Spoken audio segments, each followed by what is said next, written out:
Good afternoon, my name is Jason Chapman and I'm an Ombudsman here at the Legal Ombudsman. The Legal Ombudsman investigates service complaints about legal services providers such as solicitors, barristers and licensed conveyancers, as well as claims management companies. If we find poor service in the complaints, we can direct the service provider to apologise, waive or refund fees or pay compensation. In today's video, I'll be giving you an overview of our recently published research exploring the language used in the complaints process and the impact that it may have on the outcomes for consumers. We want to ensure that we feed back to the profession and equip you with the relevant information to help you resolve complaints quickly and, ideally, without our intervention. Firstly, I'll give you a quick overview of the research. The research, which was conducted by IFF Research in conjunction with my colleague Sean Lewis, explored the impact that language has on complaint outcomes throughout the legal and claims management complaints processes.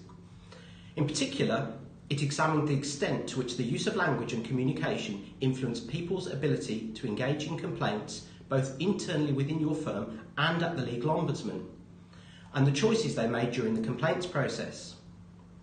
IFF conducted a series of interviews and focus groups with Legal Ombudsman staff, complainants and users of legal services to unpick the nuances of languages and its effects on choice. Language is obviously a challengingly subtle issue which can be affected by imperfect memory. The research therefore used a combination of written and verbal stimuli and customer journey techniques to capture feedback on service provider communication.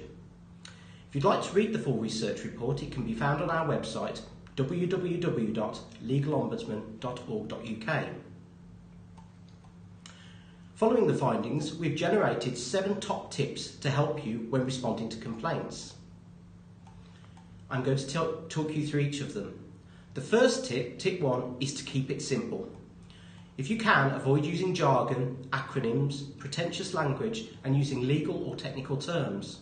They may seem commonplace to you, but they can be confusing and intimidating to people who are not familiar with the legal profession.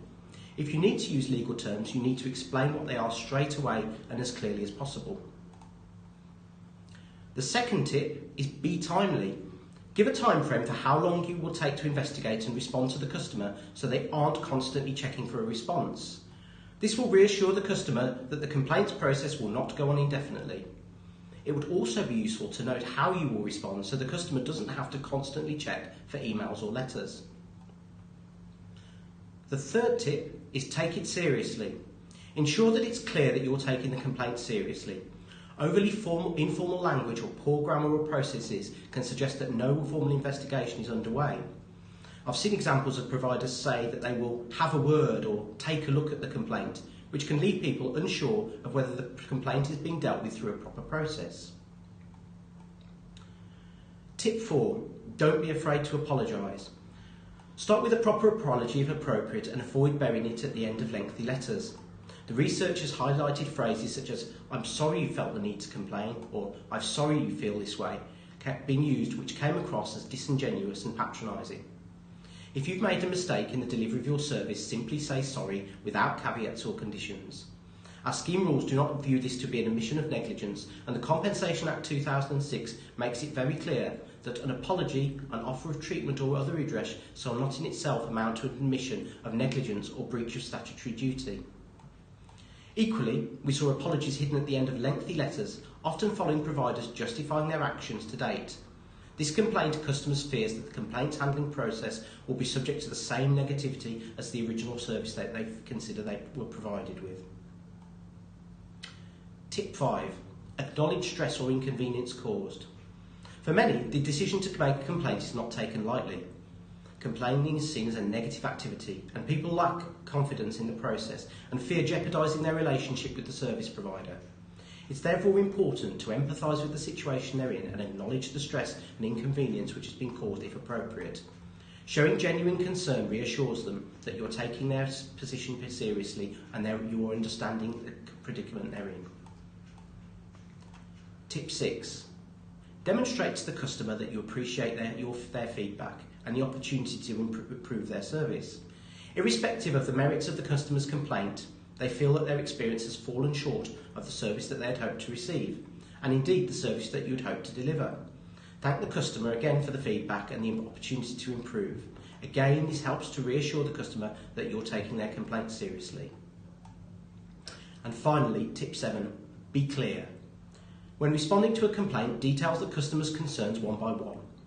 It's useful to note bold headings to structure the response around the details of the complaint so they can easily see that you've understood and investigated each element of it.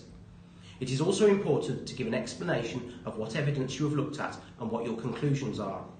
But remember also to keep it concise, otherwise you run the risk of bamboozling the customer. Finally, you must ensure that your signposting information to the legal ombudsman is accurate, clear and easy to find, as this acts to reassure complainants and gives them a sense of security. There is other avenue used to escalate their complaint to if needed.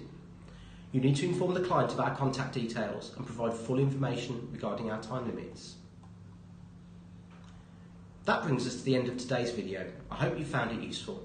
We'll be available on Twitter to answer any questions you may have about this presentation for the next 30 minutes. If you would like to refer to the top tips when dealing with a complaint, please visit our website. If you click on the relevant page, either Helping Legal or Helping CMCs, you can find the top tips under the Advice for Service Provider section. Please remember to look out for us on Twitter and Periscope. Thank you for watching. Goodbye.